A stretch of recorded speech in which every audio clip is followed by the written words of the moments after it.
Hello everyone, आज हम शुरू करेंगे कहानी a fox and the crane. एक लोमड़ी और एक सारस। क्रेन का मतलब होता है सारस, जिसे आप स्टॉर्क भी कह सकते हैं। पिक्चर में देखिए, इस तरीके का पक्षी जिसकी चोंच लंबी होती है, दिस इज कॉल्ड स्टोर्क, और जिसे आप क्रेन भी कह सकते हैं। एंड अनदर साइड, दूसरी तरफ देखिए, this is called fox meaning लोमड़ी। तो आइए शुरू करते हैं कहानी। There was a cunning fox. वहाँ एक, कनिंग मतलब चालाक, फॉक्स मतलब लोमड़ी, वॉज मतलब थी। वहाँ एक चालाक लोमड़ी थी। दैट मीन्स वह was interested in playing jokes at others. वह हमेशा दूसरों का मजाक बनाने का इच्छुक रहता था। मीन्स वो हमेशा खुश होता था कि वो दूसरों का मजाक बनाए, वो मजाक बनाने से उसको खुशी मिलती थी। He enjoyed the fun of seeing others getting upset. उसे बहुत मज़ा आता था। एंजॉय मतलब वो बहुत आनंदित होता था, मज़ा आता था जब वो दूसरों को अपसेट यानी कि दुखी होता देखता था। और bad about themselves because of his ill wit यानी कि बीमार बुद्धि। और उसे जब लोग अपने आप को बहुत बुरा बोलते थे, अपने बारे में बुरा सोचते थे, तो उसकी जो बीमार बुद्धि थी वो खुश होती थी। He used to visit other animals and invite them to his house.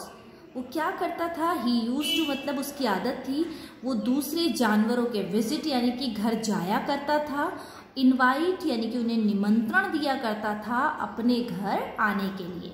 वह दूसरे जानवरों के घर जाया करता था और उन्हें निमंत्रण दिया करता था अपने घर आने के लिए। When they came, और जब वे आते थे तो वो क्या करता था? देखिए, he played some joke on them and made them feel very bad. और वो फिर कुछ मजाक बनाता था उनका और उनको बहुत बुरा फील कराता था। नेक्स्ट, once यानी कि एक बार, he invited a stork to dine with him. एक बार उसने क्या किया? स्टोर्क, जैसे कि मैंने अभी आपको बताया था, सारस को हम स्टोर्क भी कह सकते हैं, यहाँ पर क्रेन भी कह सकते हैं। उसने स्टोर्क को बुलाया अपने घर पर खाने के लिए। डाइन यानी कि खाने के लिए। इसको आप डाइनिंग टेबल से भी याद रख सकते हैं। Dine is a verb. उसने उसे अपने घर पर बुलाया खाने के लिए। The stork too unknowing of his nasty behaviour. अब जो स्टोर्क था वो बिना जाने हुए उसके बुरे, नेस्टी यानी कि बुरे व्यवहार, बिहेवियर यानी कि व्यवहार को बिना जाने हुए वह सारस ने एक्सेप्टेड हिज इन्विटेशन। उसने उसका जो निमंत्रण था उसको एक्सेप्ट किया, मतलब स्वीकार कर लिया। And turned out for dinner, और वह डिनर के लिए उसके घर आ गए। यहाँ पर केम की जगह हम वर्ब टर्न यूज कर रहे हैं। टर्न का मतलब भी कहीं पहुंचना होता है, तो हमने यहाँ पर टर्न्ड कर दिया है सेकेंड फॉर्म, कि वो उसके घर पहुंचा। When the stork came, जब सारस आया, the fox invited her, तो फॉक्स ने उसे निमंत्रण दिया। वेलकम माई फ्रेंड, स्वागत है मेरे दोस्त। वेलकम का मतलब स्वागत, माई मतलब मेरा, एंड दोस्त, स्वागत है मेरे दोस्त। Shall we have our dinner? यहाँ पर वो उससे पूछ रहा है, क्या अब हम अपना डिनर शुरू करें? The fox served, the fox ने सर्व यानी कि खाना लगाना, जिसके लिए हम यूज करते हैं इंग्लिश में सर्व, हॉट पॉरेज इन 2 plates।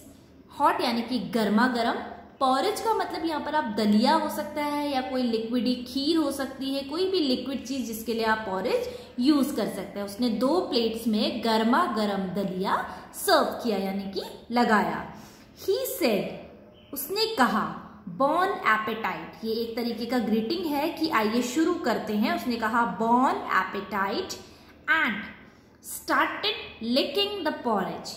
कहने के बाद स्टार्टेड यानी कि उसने अपना जो पॉरेज था, लिक यानी कि उसको चाटना अपनी टंग से शुरू कर दिया, उसने खाना शुरू कर दिया। कम ऑन फ्रेंड, फिर उसने कहा आओ दोस्त, feel free to take as much as you want. उसने कहा आओ दोस्त, फ्री महसूस करो, फील का मतलब महसूस करना, फ्री का मतलब खुलकर जिसे आप कह सकते हैं। फील फ्री यानी कि खुलकर आओ और जितना खाना चाहते हो उतना तुम खाओ। He said to the stork, ऐसा उसने सारस से कहा। But लेकिन the stork was not at all able to drink the porridge from the plate. But जो सारस था वो जो पॉरेज था उसको नहीं खा पा रहा था, या आप कह सकते उसको नहीं पी पा रहा था प्लेट में से, बिकॉज यानी कि क्योंकि she had only long beak, जो उसकी चोंच थी वो तो लंबी थी, वो किस तरीके से उसको लिक करता, जीभ तो उसकी थी नहीं, उसकी तो बीक थी, बीक यानी कि चोंच। एंड नॉट लॉन्ग टंग, और उसकी जीभ लंबी नहीं थी, टंग का मतलब जीभ, लॉन्ग का मतलब लंबी। The fox had a hearty laugh, जो लोमड़ी थी बहुत दिल से हंसा, हार्टी लाफ मतलब दिल से हंसना, एकदम खुश होकर हंसना। At the inconvenience of the store, जो फॉक्स था वो दिल से हंसा सारस की असुविधा पर, इनकन्वीनियंस यानी कि असुविधा पर, उसे पता लग गया था कि ये इसको नहीं खा पाएगा। देन आगे बढ़ते हैं नेक्स्ट। नाउ अब The stork wanted to teach a nice lesson to the fox. जो स्टोर्क था वो भी टीच यानी कि पढ़ाना, जिसे हम कहते हैं यहाँ पर बताना भी हो सकता है। वांट का मतलब चाहना, वांटेड सेकंड फॉर्म है। लेसन यानी कि ऐसा पाठ, एक अच्छा पाठ वो उसे पढ़ाना चाहता था लोमड़ी को। शी इन्वाइटेड द फॉक्स, उसने फॉक्स को निमंत्रण दिया। डियर फ्रेंड, प्रिय मित्र, I had the pleasure of enjoying your courtesy. उसने कहा, have का सेकेंड फॉर्म had है, उसने कहा कि जो मुझे यहाँ पर सुख की अनुभूति तुमने कराई है, courtesy यानी कि जो बहुत तुम विनम्र थे, वो अब तुम्हारी विनम्रता से मुझे बहुत ज़्यादा मैं आनंदित हूँ। Why don't you join me for dinner tomorrow?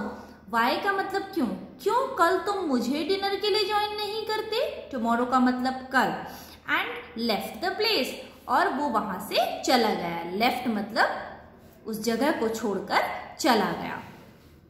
The fox thought, फिर फॉक्स ने यानी कि लोमड़ी ने, थॉट थिंक का सेकेंड फॉर्म है, सोचा। Oh now I have got one more chance to enjoy myself. उसने कहा और उसने सोचा, ओ अब मुझे एक और चांस मिल गया है खुद को खुश करने का, यानी कि खुद को आनंदित करने का। तो नेक्स्ट नाइट यानी कि अगली रात, the fox went to the stork house. अगली रात जो लोमड़ी थी वो स्टोर्क के घर गई। वेलकम माई फ्रेंड, उसने कहा स्वागत है मेरे दोस्त। I have just finished in the kitchen, मैंने अभी अभी किचन में खत्म किया है काम वगैरह जो उसे करना था। I have something special for you, मेरे पास समथिंग यानी कि कुछ, स्पेशल यानी कि विशेष, फॉर यू यानी कि तुम्हारे लिए, मेरे पास तुम्हारे लिए कुछ विशेष है। कम आओ, let us have our dinner, अब हम अपना डिनर करते हैं। The enthusiastic fox eagerly waited for its turn of fun, जो उत्साह से परिपूर्ण, एंथुजियास्टिक मतलब वो बहुत ही उत्साहित थी, बहुत ही खुश था जो फॉक्स था, और वो ईगरली यानी कि बहुत उत्साह के साथ ही वेट कर रहा था, इंतजार कर रहा था अपने टर्न का, जो कि उसको मजा करना था अपने टर्न का। To his shock he found porridge filled in 2 long jars with small neck, और अचानक से शॉक यानी कि उसको सदमा लगा जब उसने देखा कि जो पॉरेज था, जो दलिया था, वो 2 फिल्ड यानी कि भरा हुआ था 2 लॉन्ग लंबे जार्स में, जिनका जो नेक था, जो गर्दन थी, वो बहुत ही छोटी थी। The stork enjoyed her dinner and commented. जो सारस था उसने अपना डिनर एंजॉय किया, मजे से खाया और कमेंट किया और उसको कहा, माय फ्रेंड, मेरे दोस्त, it is not advisable to play joke at the cost of others. मेरी एक एडवाइस है कि आप कभी भी किसी का मजाक ना बनाएं उसकी खुशियों के साथ। See now you are having a sorry face. अब देखो तुम्हारा जो फेस है, तुम्हारा जो मुंह है, वो किस तरीके से सॉरी यानी कि खेद प्रकट कर रहा है। अंडरस्टैंड लाइफ, अंडरस्टैंड यानी कि समझना, लाइफ यानी कि जीवन, जीवन को समझो।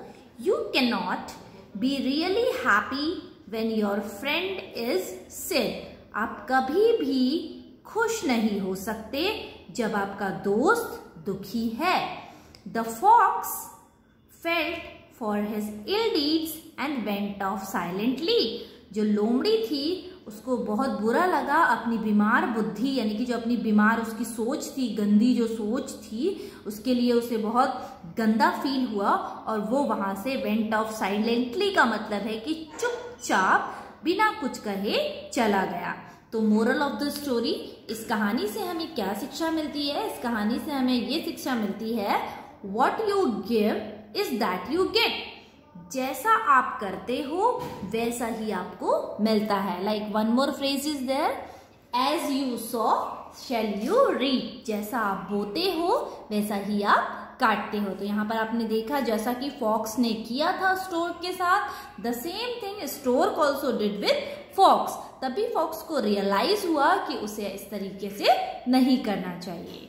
तो आई होप आपको ये स्टोरी अच्छी लगी होगी। That's all, thank you.